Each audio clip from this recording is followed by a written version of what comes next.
The Lovely Bones by Alice Sebold. Narrated by Alyssa Bresnahan.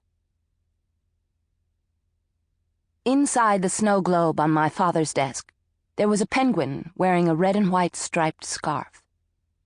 When I was little, my father would pull me into his lap and reach for the snow globe.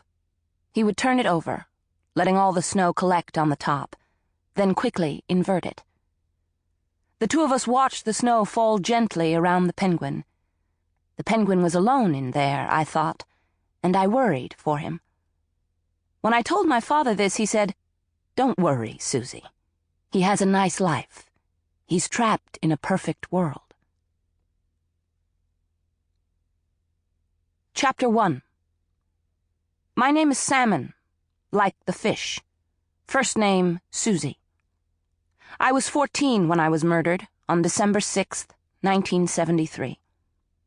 In newspaper photos of missing girls from the 70s, most looked like me, white girls with mousy brown hair.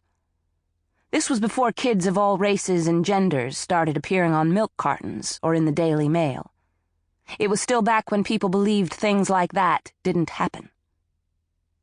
In my junior high yearbook, I had a quote from a Spanish poet my sister had turned me on to, Juan Ramón Jiménez. It went like this: "If they give you ruled paper, write the other way." I chose it both because it expressed my contempt for my structured surroundings, a la the classroom, and because, not being some dopey quote from a rock group, I thought it marked me as literary. I was a member of the chess club and chem club, and burned everything I tried to make in Mrs. Delminico's home ec class. My favorite teacher was Mr. Boat, who taught biology and liked to animate the frogs and crawfish we had to dissect by making them dance in their waxed pans. I wasn't killed by Mr. Boat, by the way. Don't think every person you're going to meet in here is suspect. That's the problem. You never know. Mr. Boat came to my memorial, as, may I add, did almost the entire junior high school. I was never so popular. And cried quite a bit. He had a sick kid. We all knew this, so when he laughed at his own jokes, which were rusty way before I had him, we laughed too, forcing it sometimes just to make him happy. His daughter died a year and a half after I did. She had leukemia, but I never saw her in my heaven. My murderer was a man from our neighborhood. My mother liked his border flowers, and my father talked to him once about fertilizer. My murderer believed in old-fashioned things like eggshells and coffee grounds, which he said his own mother had used. My father came home smiling, making jokes about how the man's garden might be beautiful, but it would stink to high heaven once a heat wave hit.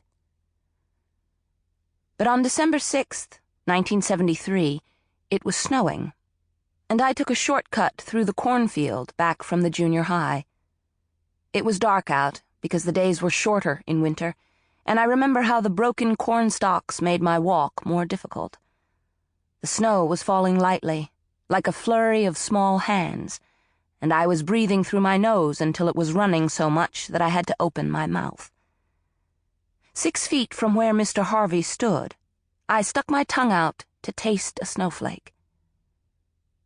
"Don't let me startle you," Mr. Harvey said. Of course, in a cornfield, in the dark, I was startled. After I was dead, I thought about how there had been the light scent of cologne in the air, but that I hadn't been paying attention, or thought it was coming from one of the houses up ahead. "Mr. Harvey," I said. "You're the older Salmon girl, right?" "Yes."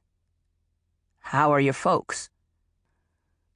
Although the eldest in my family and good at acing a science quiz, I had never felt comfortable with adults. "Fine," I said. I was cold, but the natural authority of his age and the added fact that he was a neighbor and had talked to my father about fertilizer rooted me to the spot. "I've built something back here," he said. "Would you like to see?" "I'm sort of Sample complete. Ready to continue?